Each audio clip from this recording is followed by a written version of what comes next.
welcome to this month's Music by None.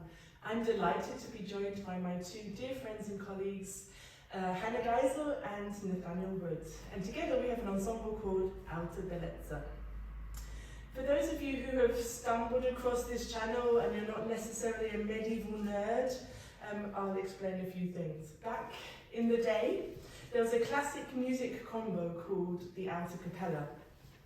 And even though it had many incarnations during its time, in the 15th century, which was its heyday, it consisted of a soprano shawm and an alto shawm, which kind of provided the framework, the structure of the piece. And then along came a slide trumpet, and he provided all the salt and pepper of the ensemble, providing like extra harmony and extra rhythmic energy. And together, they produced a wonderful soup of a sound with the luxurious shawms and then this kind of crazy little slide trumpet action. Now, obviously, as you're about to hear, it's a very loud combination of instruments. And at the time, there was many benefits to that. Obviously, nobles or city-states could show they were powerful and prestigious by having this magnificent ensemble. But also, it was very practical because it meant you could fill a dance hall or a cathedral or a street with sound in a time before electronic amplification had been invented. We're going to perform two blocks of music. The first is taken from our first CD, which we recorded a couple of years ago and is now available for listening on Spotify or to buy from various places.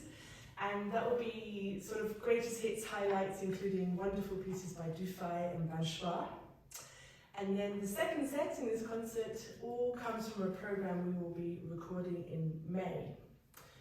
And this program centers around a key figure in the Alta Cappella history. There was a guy called Zorzi Trompetta, and he not only gave us a glimpse into what it was like to really be a living, breathing musician in the 15th century, because he kept a notebook.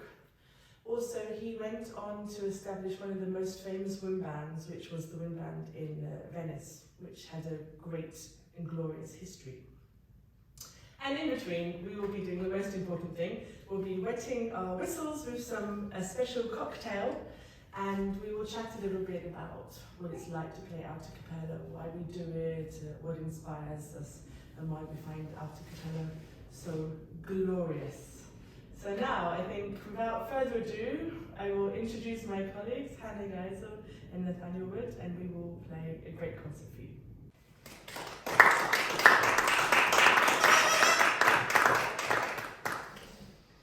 I think we'll just start. We'll tell you what we play afterwards. The first thing should just knock your socks off.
It was Respirez-vous et faites chérir by Guillaume Dufay. And so that was the classic combo. You had a soprano shawm and alto shawm slide trumpet. And just to like give the listeners here a bit of a chance for their ears to come down, we'll go down a tiny, tiny few decibels, and we're going to now play with two alto shawms. It's all relative. Yeah, another big hit by Guillaume Dufay, Je me complains piteusement.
played was also at the Unify, and it's called Il Compagnon.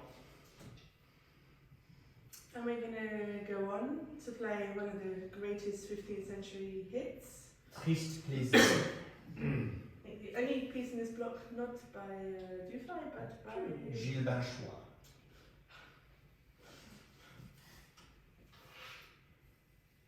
And this one full rondo. Full window. So I don't forget the form again.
form, and in the 15th century lots and lots of music was written in rondo form.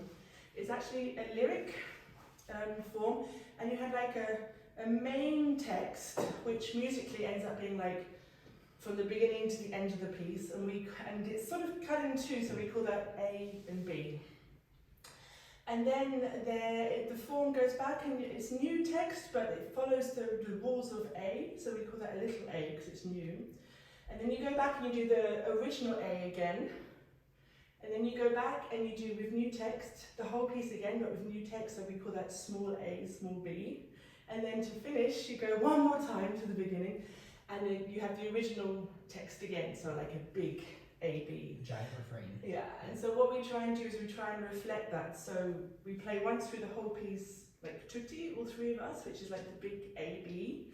And then Hanna and I go back and we play A by ourselves. And then we go back again with Nate, and the original kind of feeling, the original big A comes. Then we go one more time to the beginning, Hanna and I again play just by ourselves to reflect this concept of there would have been new text, so a small A, B.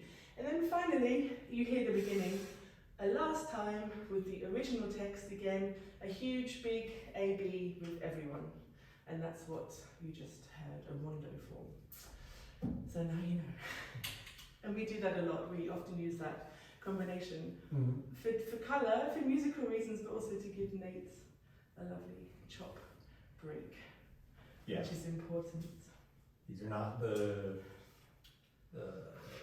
lowest energy instruments to play, let's say, from a purely physical standpoint. And so, we're going to come to the last piece in this first block before the cocktail, which I think we're also doing like the full one before, aren't we? Yeah, so you can now see what it's like. Yeah. Again, to failli, puisque je suis campieur.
most important part of the evening. I often like to connect connect my cocktails to the music. And so as this second half is all about Zorzi Trompetta, who has strong connections to Venice, I'm going to take a little known but classic cocktail from Venice. We all know bellinis. I think they're quite famous, a lovely, refreshing summertime cocktail, which is squashed, crushed, what's the word? Juiced, pulped, white peaches, which you then top off with Prosecco, and that's called a bellini. But there's also a wintertime version called a PUCCINI, and instead of taking white peaches, you take tangerines and clementines, and you, what's the word? Juice them. Juice them. You juice them.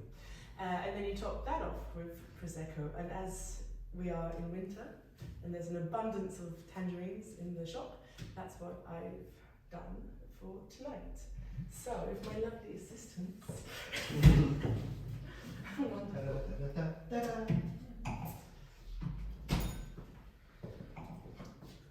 I'm very glad that the cocktail today is relatively easy because I don't have to shake or pour or measure or anything. I just have to give us each some juice.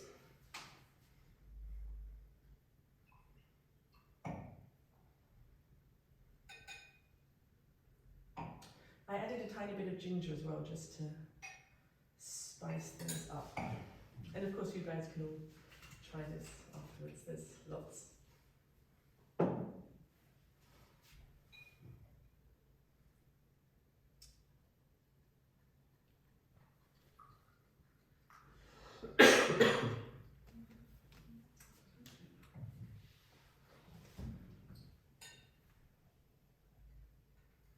I actually happened to make this cocktail at a party before Christmas. Were you there, Molly? With just because I did see all these in the shops, and I thought, oh yeah, let's do that. Like a mimosa. Like, for me, it was like a Christmas version of a mimosa, a Bucks Fizz, using tangerines instead of orange juice. So I was quite impressed that it was a real cocktail that I had stumbled upon without realising. Yeah. Hey, so cheers. Cheers. Thanks, guys. Cheers. Cheers.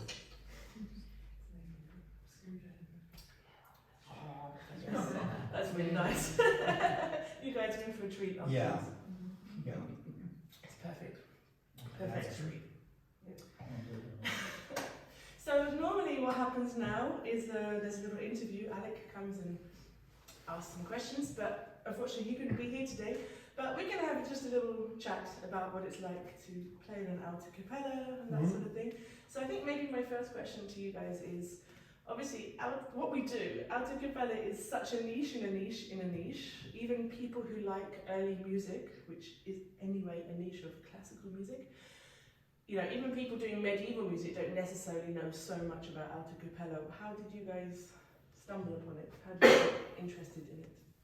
Well, for me, it was a sort of ongoing process of discovering one thing after another, starting out with Renaissance music and then playing with a university collegium back in Cleveland, Ohio, near where I was in school at the time, and started getting the opportunity to play in a sort of amateur setting with SHAWMS and trombones, which was a really exciting and interesting sound. And started taking some lessons doing this kind of music, and one thing led to another, and eventually I also picked up the slide trumpet to try to move the repertoire a bit earlier, and it's become a bigger and bigger part of what I do, and something that I really enjoy and care a lot about. Cool. Yeah, I kind of really stumbled upon it because I came to Basel to study Baroque oboe. Before I was a modern oboist, orchestra music. Yeah, so I started my studies in Basel, which has a very lovely courtyard between buildings, and one morning I heard the sweet sounds of a shawm. As you can tell, it carries quite well, so, so I retraced the source, which happened to be a lesson, and asked if I could also play this. And they were like, oh, you can't have the little one yet, but you can play the big one. And yeah, so I worked my way towards the little instruments. Yeah, and I just love all double reed instruments, and I find for me somehow this is as double reed as it gets. Somehow. Yeah. my story involves alcohol. Oh dear. Like, who would guess? And spending too much money when I didn't have it. That's another trait. So a bit like Hanna, I come from the oboe world. I was a modern oboist, and in my early 20s as an undergrad, I kind of was sort of finding out about early music and slowly realising there was something called early music. And in London, every year there's something called the Early Music Exhibition where loads of makers come and bring their wares and try and sell instruments to people. And I was a friend of one of the stewards, and at that point, as people came in, they got a little welcome kind of wine. And of course, at the end of the day, there was all these little glasses of wine that hadn't been drunk. And as I was a friend, we just sat there polishing them off. And in a drunken state, I remembered at the back of my mind that I had seen a SHAWMS, and I had tried it, and I thought it was really cool. And so, but of course, it was like over £100, and I was a poor student, and I had no money. But in my drunken state, I thought, oh, I could maybe just about imagine clearing out my bank account and buying this SHAWMS. So I stumbled over to John Hanship's, and I bought his like really basic model. It's called a Spanish SHAWMS, and it's kind of, I mean, to be honest, it's quite bad now, if I can see that. But at the time, it was the most wonderful thing I'd ever purchased. And so I played this SHAWMS for a while, and then I also came to Basel. And I was super lucky that in my time in Basel, there was also people who were really seriously interested in SHAWMS. There was Isacco Colombo and Danny Panagati, and within a week we kind of found each other, and we had set up an alta cappella, and every week I was playing with these guys, finding out the repertoire, learning how to play these crazy instruments, and I've never looked back. It's really my favourite way of making music. Yeah, you're not alone in that. Yeah. I think it's quite infectious. Like once you sort of join the dark side, the resonance is so strong that you get a bit addicted to playing this loud music. Yeah. Yeah. So one other thing I wanted to touch upon was, so we're playing 15th century music, and we're playing on kind of 15th century instruments, but of course they're not actually from the 15th century. If there is a precious instrument from that time, it tends to obviously be in a museum. But Nate is a maker, and you have actually played and touched and been with original 15th century instruments. What's that like? I've never played a 15th century instrument. I've played one 16th century instrument and a couple of 17th century ones. And it's a very, very different character from modern instruments that these instruments have. They have very immediate response, very responsive to different articulations, and a sound that's very, very compact and rich in overtones. And I mean, most of these instruments aren't really playable. The slides don't move well, or they have leaks, or they have one problem or another. But still, the couple of instruments that I've been able to play, it's been a real, almost tactile pleasure to make a sound out of them. And that's a bit the feel that I'm trying to achieve, or that I'm trying to approach anyhow when I build instruments. Because you're trying to really copy it, exactly. Yeah, I'm trying to come as close as I possibly can to either an original, like this trombone, which is a copy of the 17th century Austrian Viennese original, or reconstructing how it might have been, which is the case with the slide trumpet, because we have no surviving slide trumpets. This was reconstructed using the bell of the 14th century ship's trumpet, and the rest is based on 14th and 15th century paintings, showing a bit the geometry of what such an instrument might have looked like. And to figure out what length it needed to be, I took practical considerations into account. For the kind of ensemble that we have, I needed an instrument that was in D at a certain pitch level, and this is the length that gives a trumpet in D. So there you go. Did you ever have a chance to play? No. Unfortunately not. I mean, I was offered to play some instruments in Barcelona, but that would have required for me to come to Barcelona. And that was at that time not really possible. And also the reason why you can't just go to the museum and say like, hey, I'm a good player, can I play?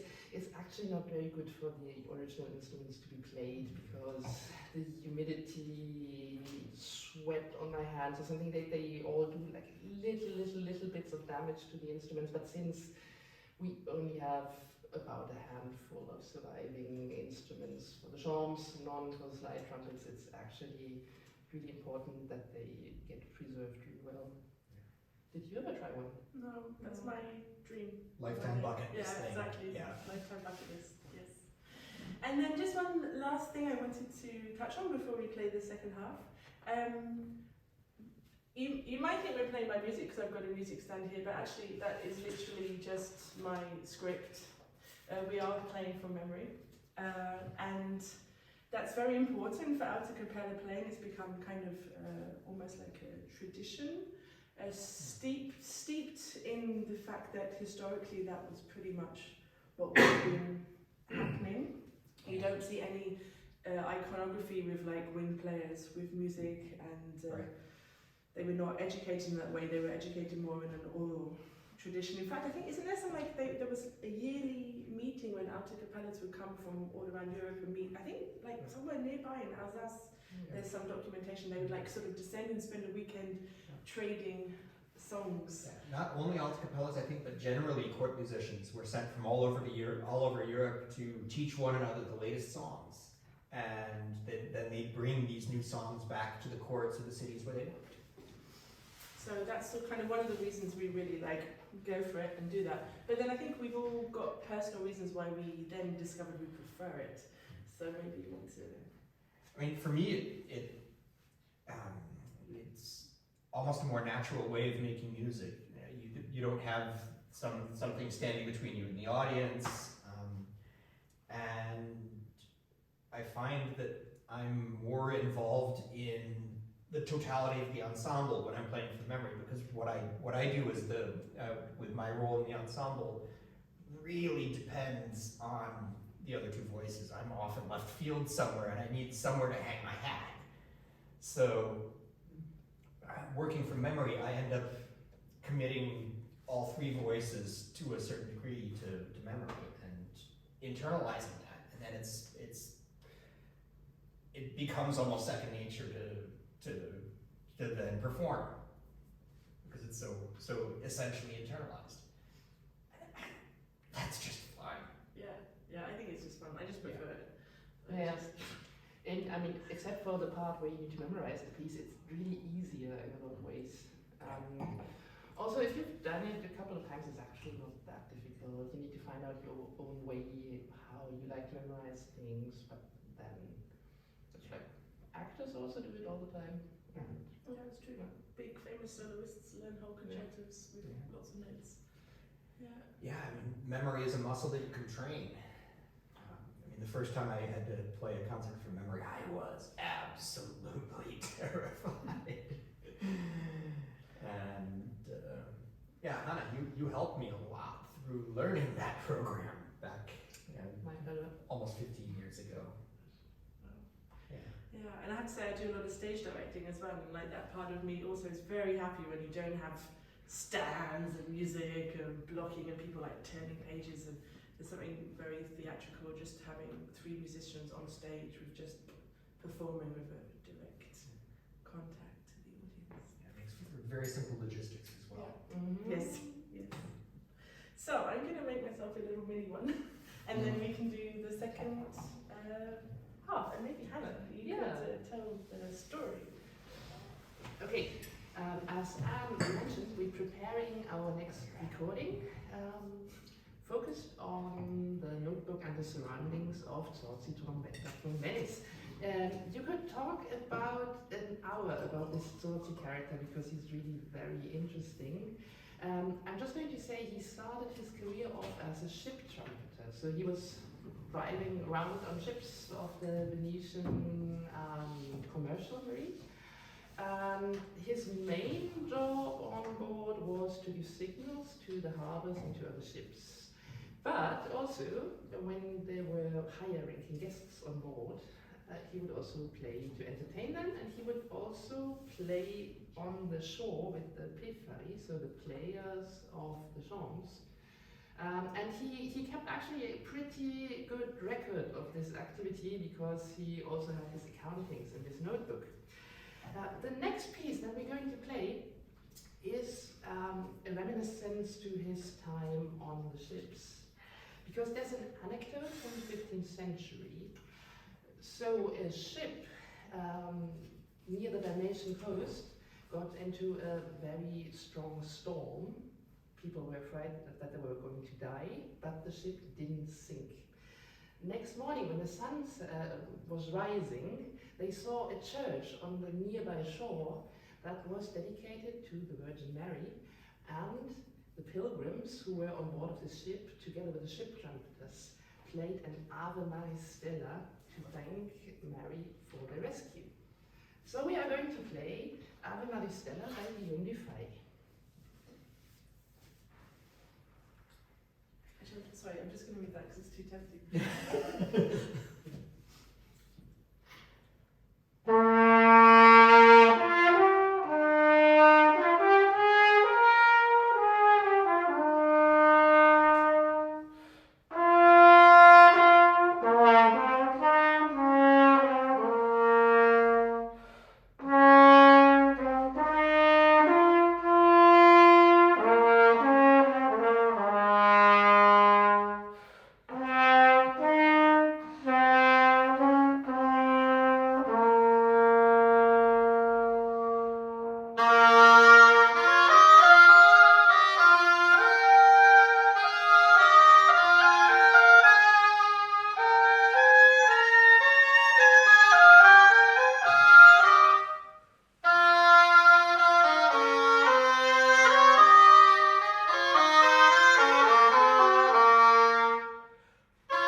We're going to play a dance.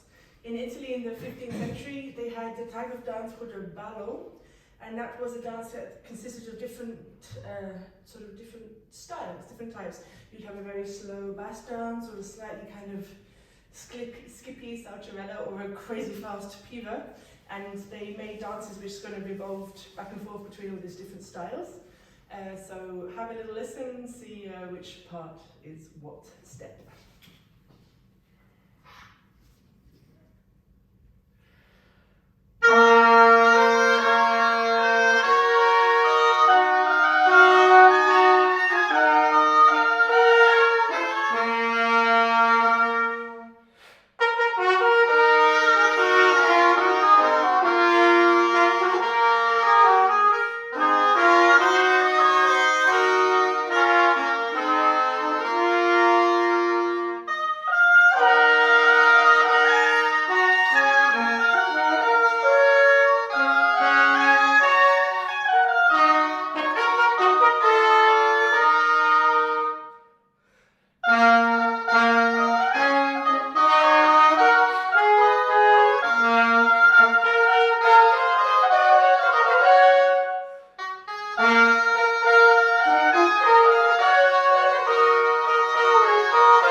Delightful. It's skipping here. Hang on, what's next? Oh yes. Yeah, my favourite piece. Really my favourite piece. Wish someone else could Yeah, do the title of the It's piece. Prosecco. Prosecco. John Dunstable. And maybe we should actually say a little bit about this. Oh yeah. Yeah, this Prosecco. is a little bit of madness actually. This Puisque Mamour was one of the great hits, and in his Zorzi Trompetta manuscript, we see that he was attempting to write his own contratenors to the piece. And so what we've done with our arrangement of this piece is we're doing a full rondo form again, but for each repeat, we've taken a different contratenor. So we have two original contratenors from two different 15th century sources. We have a contratenor which is reconstructed based on Zorzi's not so successful attempts in his own manuscript. And then another one.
and over again. But every time we go back to the beginning, Nate literally has to play and have learnt a new line. It's really like it's really yeah, it's a certain level of mental workout, but it's also fun. Come on. And the secret concertino that he was playing is actually not from the 15th century, but from the 21st, written by this guy. You get something in the middle. Which is one the was best. it? Yeah. I have a question. Dance de clef? Okay, cool. So we're going to finish this block with two short little pieces found in this Zorzi manuscript, which we're going to sandwich back and forth. And then you have to clap a lot. So we have Je me recommande and Une fois avant que mourir.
thank Nate and Hanna for coming all the way from Belgium and Freiburg to play today.